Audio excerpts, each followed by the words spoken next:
जय श्रीराम, जय गोमाता। सध्या गोरक्षकांना बदनाम करणाऱ्या उंदरांची संख्या जरा जास्तच वाढली आहे आणि त्यातलाच एक असणारा म्हणजे सदाभाऊ खोत।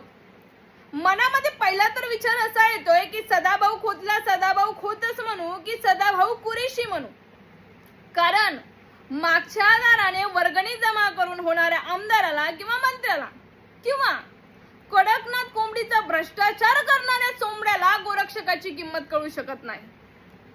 स्वतःला तू खूपच शेतकऱ्याचा नेता समजतोय, तर मला एकच विचारायचंय तुला की आतापर्यंत तू कोणत्या शेतकऱ्याची सेवा केली?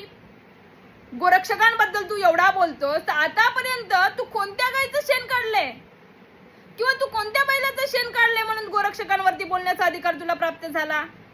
अरे जे सरकार गोवंश हत्याबंदी कायदा निर्माण करताय, तू त्या गोवंश हत्याबंदीला प्रोत्साहन देतोय। मला तर आता असं वाटायला लागले ना खोत, तुला आता सुद्धा कुणीतरी वर्गणी जमा करून दिली असावी गोरक्षकांना बदनाम करण्याची, म्हणून तू गोरक्षकांवरती नांगर घालण्याची भाषा करतोय। अरे त्याच गोरक्षकांनी गोमातेच्या सेवेसाठी, गोमातेच्या रक्षणासाठी सरकारला मतदान केलंय, म्हणून तुला त्या कायद्यावरती किंवा त्या हिंदुत्वावरती नांगर फिरवण्याचा अधिकार नाहीये। म्हणून खोत तुला एकच सांगायचंय की ज्या गोरक्षकांवरती तू नांगर फिरवण्याची भाषा करतोय ना, तेच गोरक्षक त्यांनी जर विचार केला तर ते नांगर उलटही फिरवू शकतात, हे लक्षात ठेव।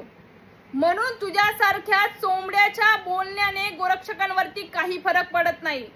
गोरक्षक कालही सेवा करत होते, आजही सेवा करत आहे, आणि कोणत्या कितीही जिहाद्याने गोरक्षकांचा विरोध केला ना, तर गोरक्षक गोरक्षणाचं कार्य कधीही थांबवणार नाही। म्हणून गोरक्षकांवरती बोलताना, गोरक्षकांवरती आरोप करताना स्वतःची लायकी विसरू नको, हे लक्षात ठेव।